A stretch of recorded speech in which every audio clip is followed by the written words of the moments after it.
Yeah, what's up, kids? It is the Fight Society podcast. Damon Martin over there. I'm Loper. I am over here. Look at you over there. How you doing after UFC 214? Great event. Good times on Saturday night. It was awesome, right? It was the first time this year where it felt like we really had a big event.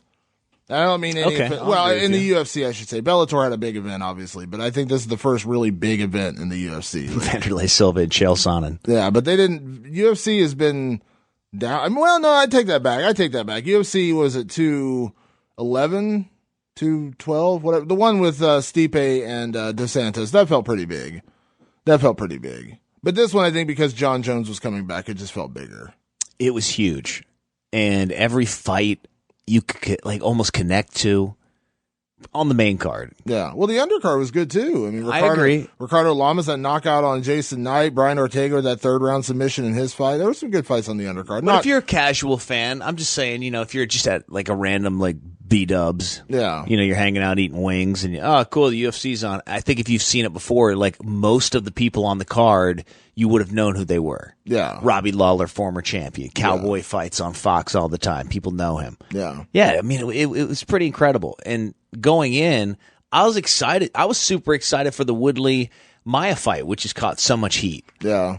And I got to tell you, I wasn't that disappointed because I kind of knew what it was going to be. I knew there was something that was up with Woodley, and it turns out it's the shoulder. But it just seemed like he was having a hard time firing and finding or I should say, the times that he could have gotten stuff off, he didn't. And you were like, what's going on here? Especially later in the fight. I don't fault Woodley for the game plan whatsoever, because if you go in there and you fight a guy like Demian Maia, a very big welterweight who wants to get you to the ground and submit you, I don't fault him for the idea and the game plan of stuffing the takedowns and making Maia work for everything he got. I totally agree with that. I think, but I also think the criticism is fair in terms of the performance when, it's like, I've used this analogy a couple times this week. It's like a great defensive team in football. You know what I mean? It's great to see a defense just completely shut somebody down. But at some point, you still have to score points to win the game. You know what I mean? Now, Woodley had that one knockdown early, and you're like, all right, he's gonna put it on him. And then he just never did. And so, I don't fault him for the game plan. I don't think you should criticize him for the game plan, but I think you can still have an opinion about it being a not exciting fight and saying that he probably later in the rounds, I think in the fourth and fifth round, he should have gone for it more, and I think he would have gotten the knockout. So I think both are fair. I think it's fair to criticize him for not gunning for a finish when it seemed like there were openings, especially in the fourth and fifth round when Maia's shots were so sloppy and coming from so far outside. I mean, he was diving from 5 feet away, just trying to get a takedown. At that point, it was kind of sad, right? But I mean, a Division I All-American wrestler, good luck, man. I get it. Once you get on the ground, if you are a high-level jiu-jitsu black belt, I mean, Demian Maia might be the prime example of the highest level in MMA when it comes to jiu-jitsu black belts. But, you might have the advantage once you're on the ground, or he might have been able to get to an advantage point and then get the submission. But getting an All-American wrestler down on the mat, good luck. Well, and I think because of Woodley's power, Maia adjusted the way he takes people down, because look at his fights with Jorge Masvidal, look at his fight with Matt. Mm-hmm. Look at he does not just dive for legs. You know what I mean? He's a guy who gets inside. He wants to get the clinch going. Gets the clinch and drags you to the mat. He may even pull you on top of him and then go for a sweep. And they're always weird snaky type takedowns that you've never seen before. Or he'll grab a single leg and he'll literally wrap himself around a leg and kind of drag you to the mat. He didn't do any of that. He was shooting for double legs. Demian Maia, he'll pull guard too. I mean, he's not that scared to pull guard, but he was clearly worried about Woodley's power, and rightly so. If I'm fighting Tyron Woodley, the last thing you want to do is get hit by one of those left or right hands. So I don't fault him, but that's what I said. He was shooting from so far away. As soon as he missed those first, he had 20 or 24 or 21 takedown attempts. I think after 10, and you shut him down that much, then at that point I feel like you got to open up your offense a little bit more, because he's tired. He's still shooting from way outside. Clearly he's worried about your power. That's when you got to start unleashing a little bit. So I think the criticism is fair, although I will say the criticism in the fight should not have come from Dana White. I don't understand as a promoter how you demean a guy who you're going to try to sell again in 6 months in a pay-per-view.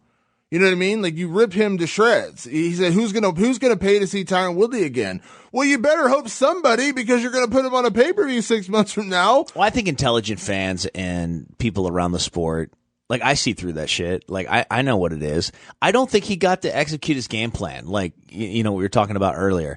I think that, his game plan, there's much more in that game plan. If he had not gotten hurt early in the fight, a torn labrum, that's what I'm going through right now. And I get it, man. That shit is gnarly. I can't even imagine if it happened in round 1 or 2 of a championship fight for the welterweight belts in the UFC, with all those eyes watching, and you already feel like a bunch of people hate you anyways. So you're having sympathy pains first. No, I don't. I get, like, here's the thing with the sport. I think, like, when people watch football games and, you talk to people, it's not uncommon to hear, like, oh, well, yeah, I kind of knew that's how that was going to turn out. Yeah, that's kind of, I didn't think people were going to be ecstatic with this fight. And that's why I was really wondering why they were going to make GSP versus Tyron Woodley. Yeah. Because do we remember who GSP is? Like, you see him in the gi, and, like, all of a sudden people think he's like a karate striker like Stephen Thompson. Yes, he's got, better than most striking, but he was the lay and pray of all. Wrestle fuck. That kind of defines in a lot of people's minds who GSP was. Not in my mind, but in a lot of people, when you say GSP, that's what a lot of people think of. So I'm sitting there thinking to myself, I'm like, so they already think Tyron's a boring fighter because he's cautious, or in some fights he wants to grapple too much. That's been a complaint.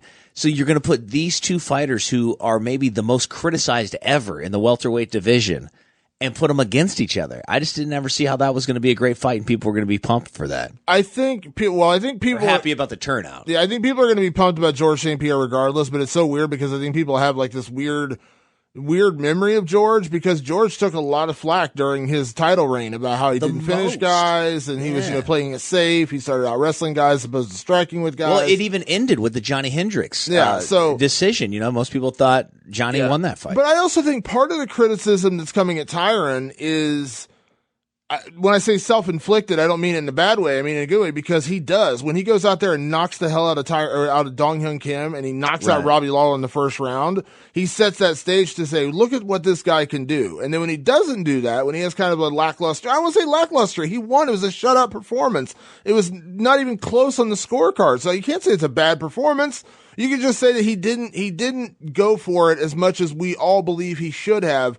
And that's not even really a criticism as much as it's a compliment to Tyron Woodley, because I think Tyron Woodley could have finished him. But if he's hurt, like, what do you say? Well, yeah, I know, but still, listen, at the end of the day, there is an element of excitement, an element of entertainment in all the fights. And I don't think you should ever fault a guy for playing it smart and not, playing into a guy's game. Just like what he did with Wonderboy, not going after Wonderboy and allowing Wonderboy to pick him apart from the outside. He made Wonderboy come after him, which allowed him to close the distance. Every time Wonderboy got close, Tyron was able to leap forward and hit him, and that's why he won that fight. Both of those fights, really, if you want to look at, who did more damage in the first fight. But like I said, he's kind of a victim of his own success, because when you see him go out there and knock out Dong Hyun Kim, you see him go out there and knock the hell out of Robbie Lawler in the first round, one punch, and just puts him shocking. down. Absolutely. You just want to see more of that. So that's the best way I can describe it. He's a victim of his own success, because when you have those kind of just vicious, I think he said 9 first round finishes, awesome. Now everyone wants to see 9 more first round finishes, and when you don't deliver that, they're a little harder on you. And it's just like Anderson Silva, one of the greatest fighters of all time. When he would go out there and land that front face kick to Vitor Belfort, everybody wanted you want to see it, but when he goes out there and has that Thales Leites fight, he goes out there and has the Demian Maia in Abu Dhabi. Tell me this is not the same fight, man. Yeah. And Dana, remember how crazy Dana went, because that was like after the supposed loan and all that stuff, and here we're showcasing the sport in front of Abu Dhabi. Yeah.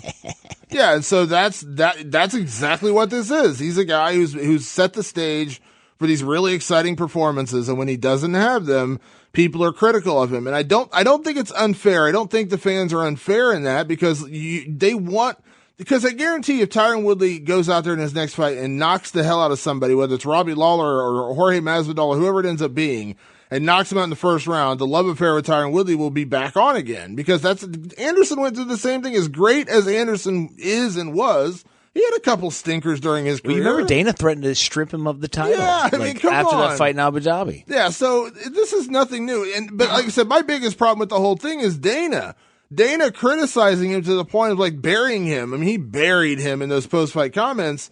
And I'm just like, man, I understand Dana is a passionate fan to go along with being a promoter. And I think there's something you can appreciate about that because you don't get that filter that you get with other sports owners where it's like the cliche, like Bull Durham lines, like we got to go out there and play them one game at a time and that kind of shit.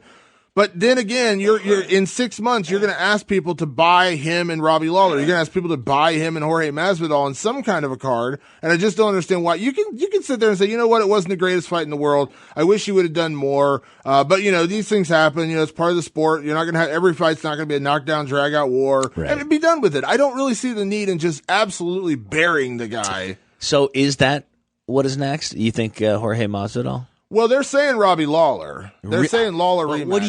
What do you think, man? I think I think you got to get some new blood in there. To be honest with you, listen. Robbie came back from a year off. Do you really think that was a unanimous win that he got over Cowboy? It was very close. I don't think so either, and that's why I kind of think, you know, Jorge Masvidal finished Cowboy in devastating fashion, and I know MMA math shouldn't always add up, but I think in this case, you got to respect that. So if Robbie's going to get a title shot based off of Cowboy, you got to look at the way that Jorge finished Cowboy. And Jorge lost a split decision to Demian Maia. It was a good fight. It was a very close fight.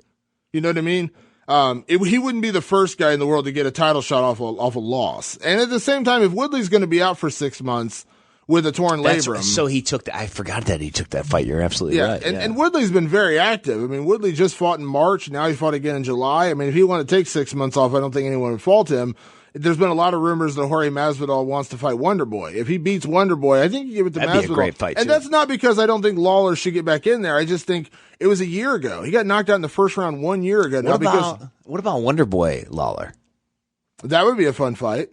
That would be a fun fight. Give Masvidal the title shot and give Wonderboy to Woodley or to Lawler. Wonderboy wanted that fight. Now that you say that about Demian Maia, I forgot that Masvidal lost to him. So almost maybe give Masvidal the winner of the Lawler fight, and because Tyron Woodley is going to have to get shoulder surgery. Well, he said he's not sure. He said he's going to. He said he might not. Hopefully not. With torn labrum, you don't necessarily have to. You can train like resistance bands. Like I have actually with my shoulder, I tore the cartilage in the shoulder, and with the tear, like pieces of cartilage. I have like pieces of like cartilage down by my bicep area, so I may have to get surgery because of that. But if I didn't, the tear even in the cartilage, you can repair that. Like with, resistance bands, this is easy for me to say, but, with different therapies and physical therapy and massage and just strengthening the joints is the most important part. So that way, later, once you are rehabbed, you can prehab and keep doing that kind of stuff and train harder. Yeah. I mean, listen, Woodley deserves a break. I mean, the guy fought in November, he fought in March, he fought in July. If he wanted to take 6 months off or 8 months off, I don't think anyone would fault him. Now, I don't know that Tyron wants that much time off. If he recovers and he can fight in December, he may want to fight in December, and great for, good for him. But I don't have a problem if he wants to sit out and let this division play out a little bit, because I don't disagree with him saying Robbie Lawler probably doesn't deserve a shot. He had one fight, a very close fight with Cowboy, and that's a year after he got knocked out in the first round by Tyron Woodley. And just because Tyron's active, I mean, Tyron's fought 3 times since then, and Lawler just came back. Now, I don't fault Lawler for sitting out, because if you don't feel you're healthy enough from a concussion, you shouldn't fight. No, for sure. Kudos to you. Applaud you, Robbie Lawler, for not coming back sooner and just to appease the fans, and instead letting your head rest and letting your brain rest and not coming back when you're not really 100% ready. I applaud him for that. But at the same time, you can't also say one fight in a very close, I won't say controversial, it was a very close fight with Cowboy Cerrone suddenly deems you the number one contender again, just because you're an exciting guy. I think you should have to fight a Wonderboy. I think you should have to fight a Masvidal. I think you should have to fight someone else. And if he gets another win, then I'm fine with it. But I think Masvidal is the guy I'd rather see in there. If you're going to give it to somebody right off the bat, Masvidal would be my pick. Even off a loss, I'd like to see that. There's a storyline there. Him and Tyron are teammates at American Top Team. There's a little story there, a little bit of tension, I imagine. Well, I imagine at some point Masvidal also trained with Robbie Lawler at American Top Team before he made the move up north. Yeah, and I think Wonderboy Wonderboy said, I want to say Wonderboy said he would be back in October. If Woodley is going to be out for a while, then you book Wonderboy and Masvidal. If Masvidal can win that fight, then I don't care if he's on a 1-fight win streak. You give him the title shot. I'm a big Masvidal guy, though. I make no bones about it. But what if guy. Wonderboy wins? Then you're right back in the situation you're in now because you're not. So Wonderboy Robbie, maybe if he's healthy, but then you don't have a title fight. You don't have anyone to fight Woodley. I'm telling you, I think that Woodley's going to be out longer than people suspect. But he was furious at the thought of some sort of interim title. Yeah, he was furious at Dana White in general, which it seems like they've kind of cooler heads have prevailed. But no, he was pissed and he was doing that stuff that, I mean, everybody's done it, with whatever you're trying to do. You try to get mad at stuff that hasn't happened yet. Yeah. But as a way to kind of hopefully put it out in the universe so it doesn't happen. And I don't even want to hear. I didn't want to hear about an interim title. You could already tell that he was just putting it out there. I believe Ariel had him on, talking about it, and he was so worked up about it. And I was like, man, don't let Dana know where it's getting you, because I mean that's what Dana would love to do. If you're gonna put it on somebody, especially at that point when he's like, I'm gonna leak stuff and all, whatever. Apparently, like you say, they've spoke off the record and. Here's the thing. Made up a little bit. Here's the thing. I don't disagree with anything that Tyron Woodley said in that interview and what he's done in subsequent interviews. I agree with him 100%. But what about threatening to release secrets? Okay, so that's where my problem comes in. Not because he's going to release secrets, but when you say that, when you say I'm going to start leaking shit, when that's what he says, you take the attention away from your cause and you put people into curiosity mode of what secrets does he have? What information does he have on Dana? Yeah. And you switch the conversation from where because people were on Tyron's side after Dana kind of threw him under the bus and backed it over him again and saying, listen, it wasn't a great fight, but come on, dude, you're his promoter. You're the guy who's supposed to tell people to buy his fights and you're just going to throw him under the bus like that and bury the guy? We were all on his side. Now, I think we stayed on Tyron's side, but I think when you say things like, I'm going to start leaking things, you take the attention away from your cause and you start making people concerned about what is it? What do you know? What secrets do you have on Dana? We want to know, and I think you take the cause away, which is funny. Our guest this week, Colby Covington, then came out on Twitter and said, don't worry, boss. If Tyron Woodley leaks something, I got some stuff on him that'll ruin his life. And so I called Colby Covington last night and we got on the phone and talked about this Tyron Woodley situation because technically they're both American Top Team. So it was really weird to me. I was like, why Colby Covington is going ham on Tyron Woodley. He did it after his fight too when he beat Dong Hyun Kim a couple months ago. Afterwards, he's on the mic and he's like, I'll bury Tyron Woodley. That's an easy fight or something. I was like, whoa. ATT guys typically don't do that, but Colby Covington explained in the interview that you'll hear in just a few minutes why he doesn't consider Tyron Woodley a teammate. And he doesn't divulge what information he knows, but he said, basically, long story short, it's something that Tyron Woodley would not enjoy being out there. Well, let's hear it right now. Damon Martin, one-on-one with Colby. We are joined today by one of the top welterweights in the world, a man who proclaims that he will be champion sooner rather than later. Welcome into the show today, Colby Covington. Colby, welcome to the show, man. Thanks so much for taking the time. Thanks for having me, man. I'm not proclaiming I'm going to be champion. I know with destiny I will be champion. I love it. I love it. Your last fight, of course, a lopsided, very dominant performance over a top 10 fighter. You've been waiting for that opportunity. You were just kind of anxious, waiting for that chance for them to finally give you that top 10 opponent. How good did it feel to not only get that win, but to dominate a guy like Dong Hyun Kim, who, let's be honest, he's a tough guy. I mean, that's not an easy fight. It was for you, but it's not generally an easy fight. Yeah, man, he's a killer, but it goes about what I was talking about before, that those rankings, they don't mean anything, Don't believe everything you read. Seeing is reading. You saw what I did to Dong Hyun Kim. That wasn't my best performance. Watch what I do to my next opponent. I love it. So, since that time, you've been very vocal about, the matchups you want and the kind of fights you've been getting out there. And obviously you've been very vocal about what you want. Is that, I don't know, you tell me, is that something you just kind of consciously said, hey, I'm going to go out there and, start telling people what I want, what I ask for? Or how has that been, this last, it seems like you've been very, very vocal this last, year and a half of your career. I'm just reminding everybody that I'm here now. This is my time. All these guys that are older, Demian Maia, Tyron Woodley, Robbie Lawler, all these guys are old, man. They're past their time. There's timing in the sport.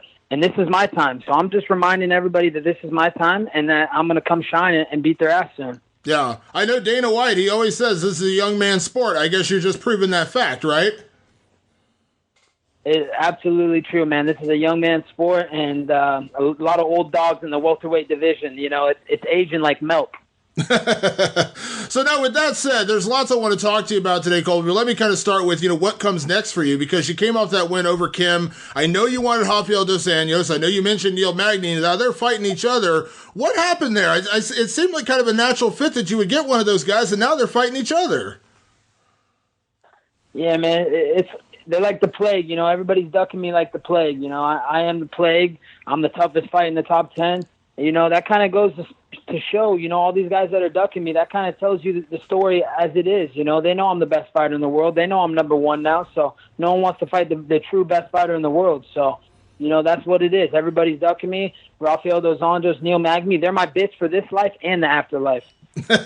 So now with them out of the way, I mean, what fight does interest you the most right now? Is there anybody that's out there that, that does kind of come to mind as far as, who you'd like to fight next? If they're out of the mix, who else is out there for you?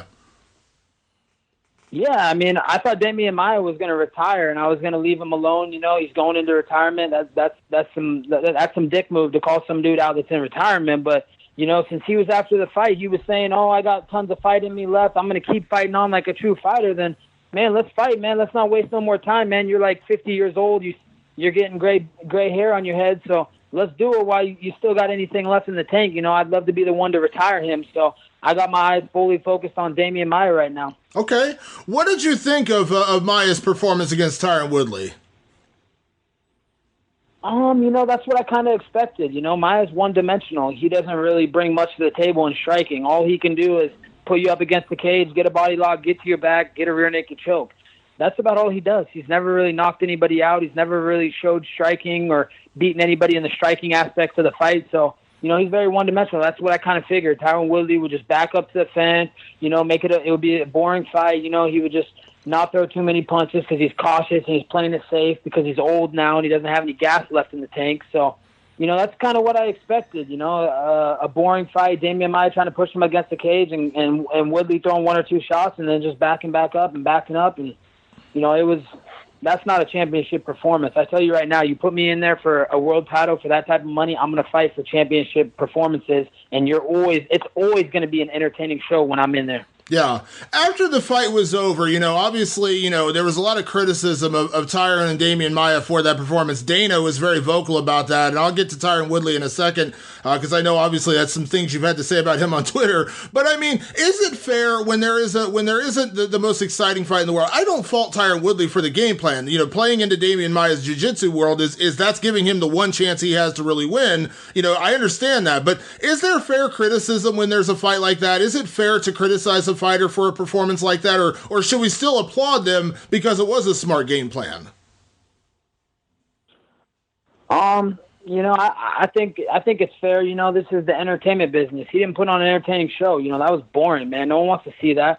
You better do some stuff in your walkout or say some stuff in the interviews. But he's out here saying, "Oh, racism! Everybody talks shit on me because they're racist." Like he's pulling that bullshit card. That's the bitch move, man. Everybody's been doing that since how long ago? So, I think his criticism is warranted, and he's a little bitch.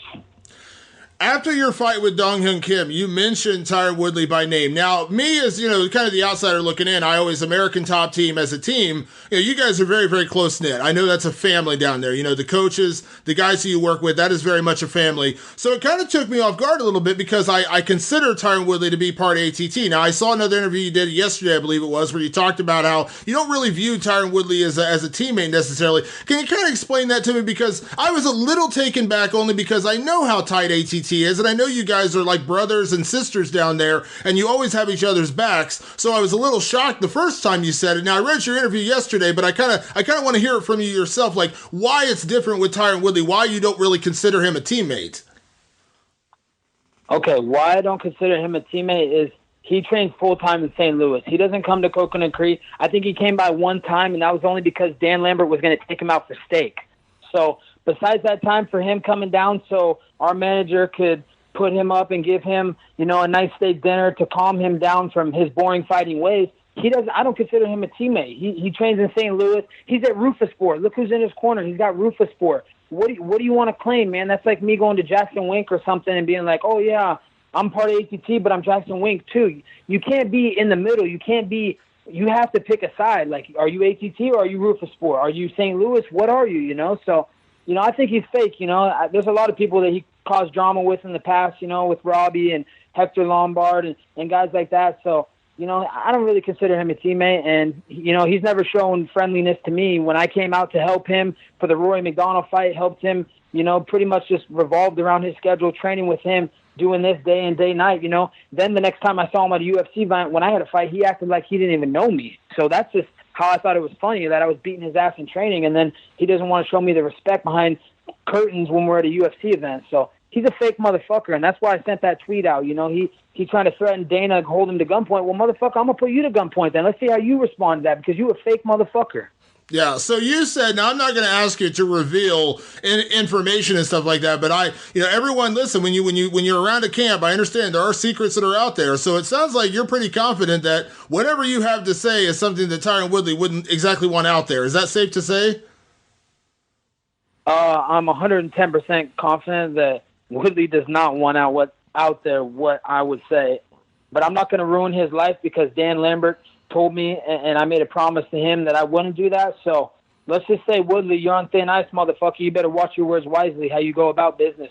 Yeah. Well, you mentioned it, and he is the champion. I mean, at the end of the day, that's what you want. You want that gold belt. So, I mean, I got to imagine listen, he's going to have a target on his back no matter what, but I imagine that's got to be a big part of it because he has what you want, right? I mean, that's why you want that fight. You want what he has. Absolutely, man. You know, he's got everything I want, you know, and I believe this is my time. And, he's got to be a champion. You got to carry yourself like a champion, man. Guys are going to be coming after you. They're going to be attacking you. They're going to want that fight. He was doing the same shit, you know, so don't be a hypocrite and be like, oh, you can't go about your business. Motherfucker, you got yours in a boom market at a time when, you know, people weren't getting that. And now you got it, so you don't want anybody else to get it? Like, that's not fair, man. Like, and it's not really true to you're not the best fighter in the world. If you're the best fighter in the world, you should want to fight the best fighters in the world, but instead you want super fights because you're scared to fight other guys. So, you know, I want what he's got. I believe I'm the best fighter in the world right now, and it's only a matter of time until I show the world. Yeah. Now, I know you also mentioned you would be in for a fight if it was offered to you against a guy like Robbie Lawler, who I know is a former teammate, but he is no longer at ATT. Is it a little different situation with Robbie? I mean, I imagine as a guy training at ATT, because I know when he split that, you know, there were some bad feelings there on both sides, whatever the case may be, but I don't think it was a nasty split. Like, I don't think everyone hated him when he left, but I don't know. How do you feel about Robbie, and is that a fight you'd be interested in? You know, I respect Robbie as a fighter, what he's done, his accomplishments, but he's in my division now. This is my division. I'm making it known this is my division. Every second that goes by, it's only getting worse for these guys. Robbie Lawler, Tyron Woodley, Demian Maia, all these three old-ass motherfuckers past their time. I'm letting them all know this is my division. Robbie Lawler can get it too, you know. I don't want to bring up facts, you know, about all the damage he's taken in his career, but at the end of the day, that's a pretty easy fight for me. You know, I've trained with him, but I respect him. But, you know, he's got what I want too. He's got a ranking above me, and I want all the rankings above me all the way to number one. So if you're in my way, I'm sorry. It's nothing personal. It's just business. Yeah. I know, as I said before, everyone at American Top Team is very close, so I'm quite sure the guys that do fight in your division, a guy like Thiago Alves, who is a legend, and I'm sure a guy you know very well, guys you train with at ATT, those are like family to you. But this is also an individual sport, and I think at some point you have to become selfish, right? I mean, you have to worry about yourself and worry about what's in front of you, and so, you know, anything else aside, I mean, anything that's in front of you, anyone that's ranked above you, teammate or no, I mean, that's the point, though. You want what they have, you want that ranking, you want that championship, and that's, I imagine, it's not really personal, but at some time you have to be selfish, right? Like, you have to put everything else aside and worry about yourself, and it kind of sounds like what you're doing, like, hey, this is my time, now it's time for me to go get the gold. Absolutely, man. I sat behind the scene for years, man, struggling, not getting fights, just helping train these guys, just in here mopping them up in the gym every day. You know, I don't want to talk about gym stories, me beating them up. It is what it is now. Now it's time I'm going to prove it in the octagon. But, you know, back to that, you know, I put in my time. You know, I grinded with these guys. I helped them out when they were making the big paychecks. So they better not get mad at me. Now it's time for me. I want my big paychecks. I want my cut, you know. I gave you your cut. I let you get your little freedom. But now I'm coming after them. It's nothing personal. And I didn't come in here to make friends, you know, Damon.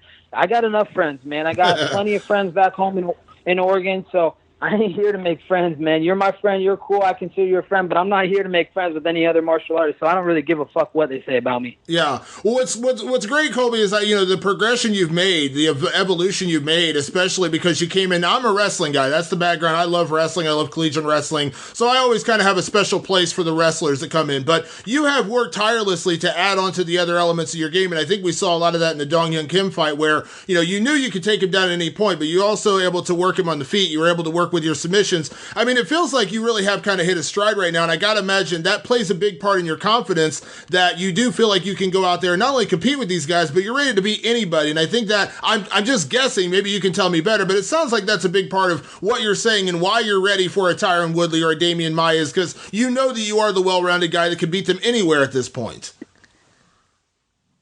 Yep. I feel like there's no one that can do what I can do. No one can mix up the martial arts like I can right now. My striking has hit a new level. My wrestling's the highest level there is. There isn't a more higher level than you get with my wrestling. So, you know, I got Olympic level wrestling and you know, now I got world level Muay Thai and kickboxing. So, and my jiu-jitsu submission skills speak for themselves. You know, I got like 7 or 8 submissions. So, you know, everything's coming together. I feel great. You know what else, Damon? I actually hired a new strength and conditioning coach. You know a guy named Stevie Richards? Absolutely.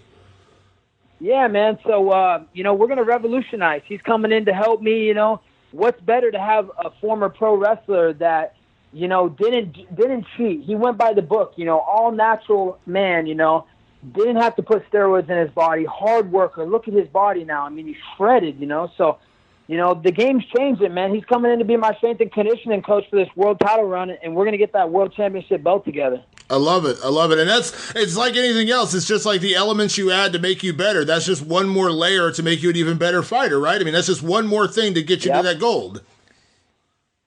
One more level, man. It's just an extra edge that I'm creating for myself. None of these welterweights can keep up right now, and now we're just going to put them down, and they ain't going to have a chance to get back up. Yeah. Now, you mentioned earlier, and I agree with you, that there is obviously an entertainment level to this sport. You have to be entertaining. And I tell fighters this all the time. I say, listen, you get 15 or 25 minutes in the cage, but you have a lot of time when you're not in the cage to, you know, make people pay attention to you, whether it's interviews or Twitter or whatever it is you're doing. Get people to pay attention to you. Now, it's only been a little over, you know, it's been, you know, a little about 6 weeks since your fight. But do you feel like you are getting the attention you deserve now, Colby? It feels like people are talking about you. People are buzzing about you because now it's like, okay, when are you going to fight again? When are we going to see a fight? Like, I feel like you've kind of built that buzz around yourself. Have you been feeling that? Because a lot of times when a guy fights, you talk about him the day before, you talk about the day after, and then we don't hear about him again for 5 months until they fight again. Yeah, you know, I think a lot of people are noticing my realness. I'm getting a lot of fans because they're seeing my realness. I'm calling a spade a spade. All these guys that I've been asking to fight in the top 15, literally every single one turned me down. Sean Shelby knows, Dana White knows. They know the real truth. And now the fans are starting to see it. So they're starting to lobby behind me, and they're starting to rally, and they're realizing that I am the best fighter in the world, and this really is the embarrassment tour. I'm coming and embarrassing all these fighters. I haven't lost one round. So, you know, I really do feel like I'm getting more notoriety because of my realness. Yeah, I love it. So with that said, Colby, as I said, it's been about 6 weeks. I know you're in the gym right now. How soon would you like to book your next fight? I mean, I know you mentioned Demian Maia. He's coming off a 5-round fight, so I imagine he's probably not going to come back, you know, tomorrow. But, I mean, when do you want to come back? I mean, are you willing to wait a little longer to get a guy like Demian Maia or Robbie Lawler or whoever's at the top of the division, or would you rather fight sooner and just get a fight in again? I would rather wait for those guys to heal their little boo-boos. I know they might have stubbed their toe in their fights, you know. They're pretty boring and very good, shitty fights. You know, they weren't any crowd-pleasing type fights. So, you know, I know they got some little boo-boos to lick their wounds with. So, you know, I want to wait for them, man. I'm looking for the big fights. I want the biggest fights. I want to test myself. I want to prove to everybody, all my haters too, because I got a lot of haters too. I want to prove to them that They're just a bunch of marks that don't know nothing, man. They're a bunch of uneducated fools, and I'm going to show them the truth soon. I love it. Well, Colby, I appreciate the time, man. I cannot wait to see you back in the octagon. You made a believer out of me. Like I said, your last performance was amazing, and I'm excited to see you fight again. I know you got a great team around you. I'm a big fan of Stevie Richards. I'll be honest. I think that's a great addition to your team. And like I said, man, thank you so much for taking the time, and I look forward to seeing you back in action, hopefully sooner rather than later. Much respect, Demian. You know I'm always ready. That's the realist. I'm ready to fight next month if they need me, but, you know, I want the right fight. I'm looking for a title shot, so thanks for having me on. Absolutely, buddy. We'll talk to you soon. Talk to you soon, man. Bye-bye. Bye-bye. A very fired up Colby Covington there. It's Loper and Damon Martin on the Fight Society podcast. Thanks to our friends over at MMA Weekly for having us on the channel, and we're having fun, man. It's good to be back. Always. So here's the deal. We are on social media at Damon Martin, at Jeremy Loper. So you can get us at Jeremy Loper, at Damon Martin. It's very easy. Deal? Hashtag Fight Society. So, is that the deal? You said, here's the deal. Well, I just want to let them down on the down low what the effing deal is. What is the effing deal, man? We're on social media. We're on social media. I like to tell a lot of people. UFC 214, before we get any further, Jon Jones. We haven't had a chance to talk about Jon Jones. Jon Jones was man. As the fight was getting closer, I think everybody started to have questions. They were like, whoa, what just maybe he's not exactly the same. Yeah. And Jon Jones looking a little more trim. Came in at 215. Yep.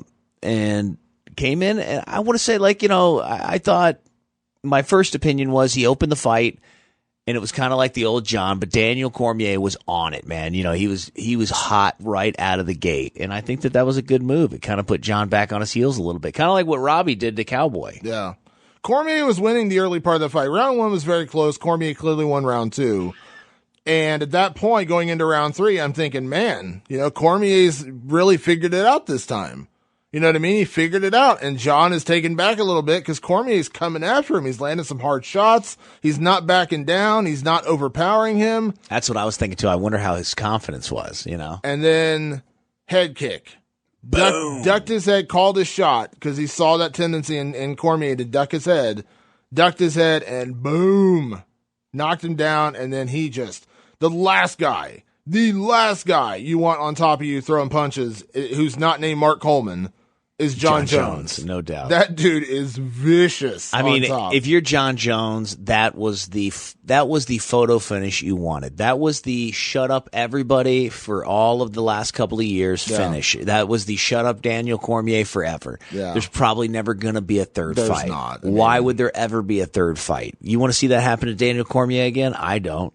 I love Daniel Cormier. Very nice guy, super cool, most amazing fighter, I think, until Jon Jones. You know, it's so hard to compare everybody. I mean, you know, the different legacies, the different times that they fought guys. I mean, Daniel Cormier is always going to be thought of with the best of the best, you know, winning multiple titles in the most important organizations. I mean, that's what his legacy is going to be. Do you remember what I said last week about Cormier and Jones before the fight? Do you remember what I said? I said that Cormier has the unfortunate timing to be Karl Malone and Charles Barkley at a time when Michael Jordan exists, because guys like that, you know, as I said, Malone eventually got a title, I think, with the Lakers, but like when he was in his prime with the Jazz. Yeah, that's right. At the end, they got him. At the very end. Or Barkley. Or, you know, you can name, I mean, you can list numerous guys who were playing during Jordan's time who never got titles, who are legends, Hall of Famers.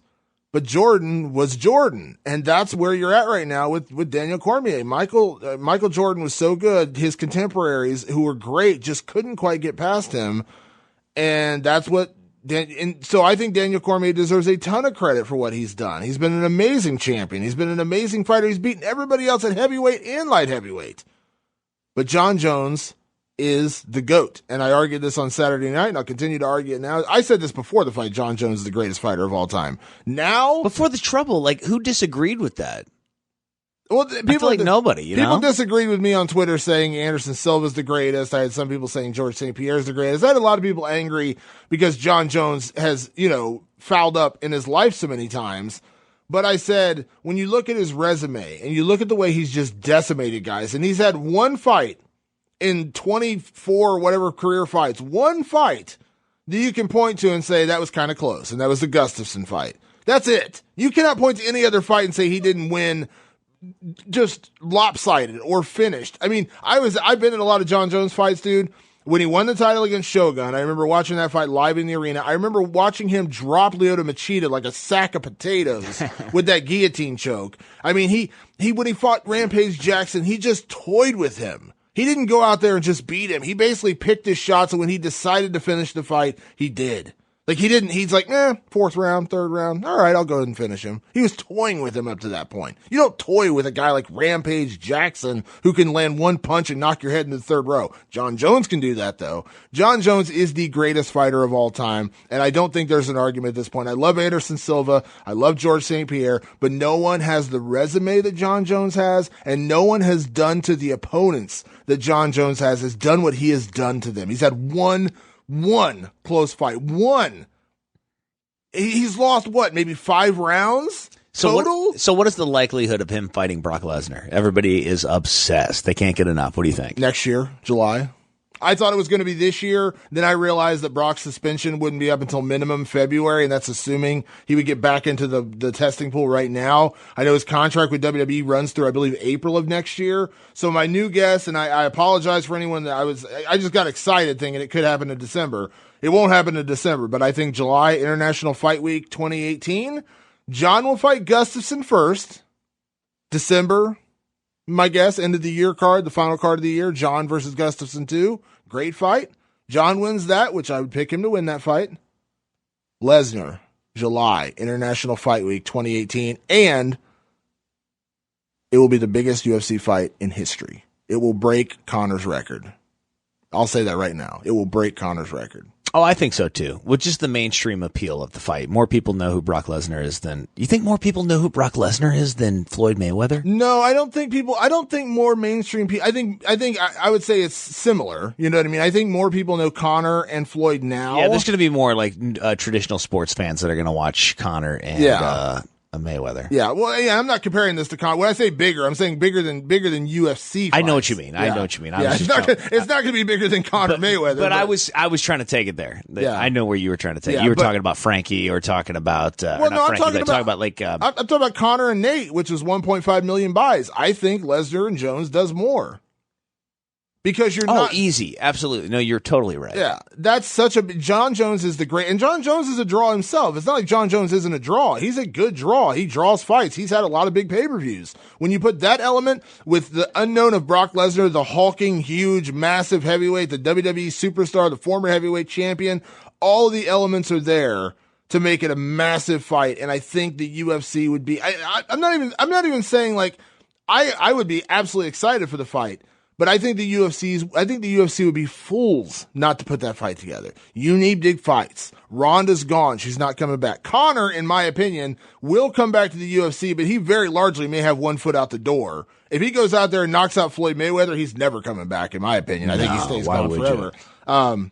But let's just say he loses a 12-round decision. He comes back. Would be badass. It would cement him as a badass motherfucker forever if he knocked out Floyd Mayweather, came right back and knocked out Max Holloway. Well, Conor has. I mean, I love Max. I'm just saying, knock out a guy like Max. Conor has tougher challenges ahead of him than Jon Jones, in my opinion. Jon Jones has one hurdle left at light heavyweight, and that's Alexander Gustafsson in the rematch.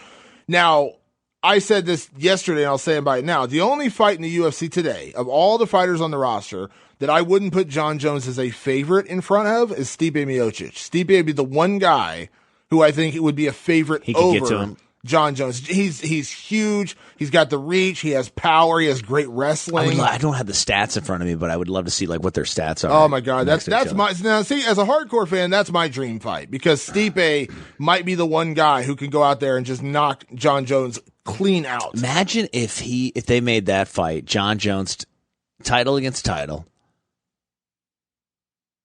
or at least for the heavyweight championship. But you know what I'm saying, champion against champion.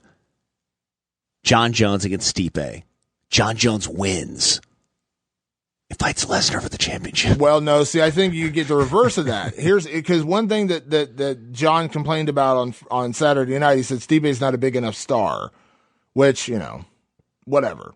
I would say Stipe is a star in his own right, and he's a star, but I mean, he's not the star. No, he's not Lesnar. It's not like because everybody sees what Connor did, and now everybody wants to do that. Well, so here's the thing. So you go out and you fight Lesnar. Jones would be favored to beat Lesnar. Now, I'm not saying he would win that fight because as much as people say Jon Jones would destroy Brock Lesnar gets Jon Jones on the ground. It's going to be tough to get up. Yeah, that dude is that's like having a brick. That's like having a brick wall sit on top of you. So, but if he can evade him for the first round for sure, I mean, he's going to have, and that takes a lot out of Brock Lesnar. Like if he's shooting like Demian Maia was. But Brock Lesnar is a NCAA champion wrestler. But anyway, so my point is he fights Brock. By the end of the year, if Stipe can get a couple more title defenses in there, there's rumors that maybe he's going to fight Cain Velasquez, maybe he fights Francis Ngannou. I would favor Stipe in both of those fights. He knocks out Francis. He knocks out Cain Velasquez. Jon Jones beats Gustafsson and Brock. Then Stipe and Jones is massive. It is a huge fight. So that's my dream fight, but I also want it to play out a little bit longer before it happens. But I think the UFC will absolutely, I'm putting my money down right now. We will see Jon Jones and Brock Lesnar fight in 2018. Yeah, I think both of them putting it out there in the universe. But the deal is, the rumor is that Brock Lesnar drops his title at SummerSlam. There's been rumors about that. He said on WWE, was it Raw the other night, he said that if he loses at SummerSlam, he's leaving the WWE, which that's all gimmick. I don't know, man. That's only if he beats Greg the Hammer Valentine. He's under contract till I think April of next year. And also let's understand with Brock Lesnar, this is also a negotiating tactic because WWE wants to keep him. But the one thing I will say, and I said this yesterday and I'll say it again right now, Brock Lesnar, I think, and I have talked to Dave Meltzer because he's the expert on this kind of stuff. But I think Brock makes about $5 million a year from WWE, and he makes 20 appearances a year, which is nothing for most WWE wrestlers. But let's say he's making $5 million a year. He fights Jon Jones. He's going to clear $10 to $15 million easy in one night. Yeah, no doubt. Easy in one night, maybe more. I think that pay-per-view is worth so much more. So that could be his negotiating tactic. I'll re-sign with you guys at WWE, but you got to allow me to go have this fight with Jon Jones because that's a massive payday. Well, I think that's a no-brainer for them because, they think about – I think Triple H knows it too. Triple H is the one that is obviously running the show creative-wise for the WWE now for the most part. And I think that he knows that having those crossover stars with the UFC gives so much legitimacy to them. It's ridiculous. I mean, they want to attach themselves to the UFC so bad for legitimacy purposes, and this just gives them an opportunity, an in, if you will, right there. It's perfect for them. What I want to ask this question: what would Vinnie Mac have to say about a Brock Jones fight? Vince McMahon. What do you think Vince McMahon would say about a Brock Lesnar? I think Vinnie Mac might be on the line. I think Vinnie Mac can give us a little insight. Screw you. I think that that could be easily the biggest fight of all time. It could. And you know what? Jon Jones would be favored. I would probably pick Jon Jones to win that fight. But I think people forget, if Brock Lesnar gets him on the mat, he's going to have 40 pounds on Jon Jones. Easy 40 pounds, maybe 50. He is an NCAA heavyweight championship wrestler, and that dude hits like a freaking truck. Remember what he did to Frank Mir? Yeah. I mean, Jon Jones, I think, is much better than Frank Mir. He is. But he's not going to be as big as Frank Mir. He is much better. And not in Frank Mir. The second fight, do you remember Frank Mir coming out like he was a professional bodybuilder? Yeah. It was insane. Brock is so big and he's so strong. Like I said, I would pick Jon Jones to win that fight. But if Brock can throw Jon to the ground one time and get on top of him, it becomes really interesting because Jon Jones, he's gone with heavyweights in the gym. He's gone with Alistair Overeem. I'm pretty sure he's gone with Andrei Arlovski and guys like that. Brock Lesnar is a beast. It's not a joke. The dude is a beast. If he gets on top of Jon Jones and starts laying down punches, look out. Look out is right. Now, before we get out of here, I got to pick my mom up from the airport, man. Let's talk about Cyborg. Yes. She gets a victory against Mom. And I mean, Mom was fucking pissed. I mean, like, listen, it was like in between rounds, she made like 15 sandwiches and the kids had to get dropped off at soccer practice and she was getting her ass beat by Cyborg all at the same time. She stayed focused. She was amazing. And Tanya Evinger took a beat. Obviously, she's an incredible athlete. I'm kidding. But both of them, were just incredible that night. I thought it was interesting that Cyborg could not put her away until later. What was it, the third round? Yeah, well, I think you got to give credit to Tanya Evinger for being tough. Tanya was amazing. But I also think Cyborg had a lot of respect for her because you didn't see Cyborg just go out there with reckless aggression like she does against a lot of people. Because when she goes out there against certain people, she just doesn't feel threatened. And I don't mean this in an offensive way. When I say this, please don't hit me and say, "Oh my God, she's better than this." But I don't think she felt threatened when she fought Leslie Smith, who is a great striker, by the way, has a knockout power in her hands, is a very good striker. But at 135 going up to 145, I don't think Cyborg feared her striking enough to where she couldn't just go out there and go balls to the wall and just waylay her. You know what I mean? Just go crazy. Same thing with with Lena Landsberg. She wasn't threatened by Lena Landsberg. Tanya Evinger is a very good wrestler and a very good submission stylist and a very good grinder. She's very good on the clinch, very good inside. I think Cyborg, I'm not saying Cyborg feared her in any way, shape, or form. I'm just saying I think she respected her enough to know that she couldn't just go out there and hit the, pedal to the metal and just go out there and just try to, finish Tanya Evinger. And I think that's a credit to Tanya Evinger. I thought Cyborg fought smart. She fought tactical, and I think we saw a different side of Cyborg. She didn't just need to go out there and just waylay somebody to win. She fought smart, and then she still got the knockout. I think that's a huge credit to Chris Cyborg and her coaches, Jason Perillo. Tito Ortiz was in her corner. It was cool to see Tito Ortiz on UFC television. That was awesome. Well, he did that thing back at International Fight Week where he did the Legends panel. With was it Don Fry and a couple other people? I didn't even know he did that. Oh, that's kind of cool. Yeah, so they had him back. I was happy to see that. I was like, you know what? Good for you guys. So do you think it's Holly Holm? I think so. Yeah. It's the biggest fight. I love Megan Anderson. I'm a big Megan Anderson fan, but I think, unfortunately, the timing of her having to drop out of the fight is going to push her back a little bit. So I think what you do is you have Megan fight Kat Zingano. Kat Zingano wants it really bad. That's perfect, yeah. Kat's coming off a loss, though. You can't give her a title shot. Well, again. No, UFC, I think that's a perfect fight with UFC has given plenty of people off losses title shots. But Kat Zingano against Megan Anderson. Let Kat go up to 145, see what she can do. Let Megan Anderson get a fight in the UFC. Let Chris Cyborg fight Holly Holm later this year. I love it. It's Loper and Damon Martin. This is Fight Society Podcast. Make sure you subscribe to the channel. And each and every week, we bring you a brand new show. That's how it works. At Damon Martin, at Jeremy Loper. And we will be back live next week. Thanks, bro.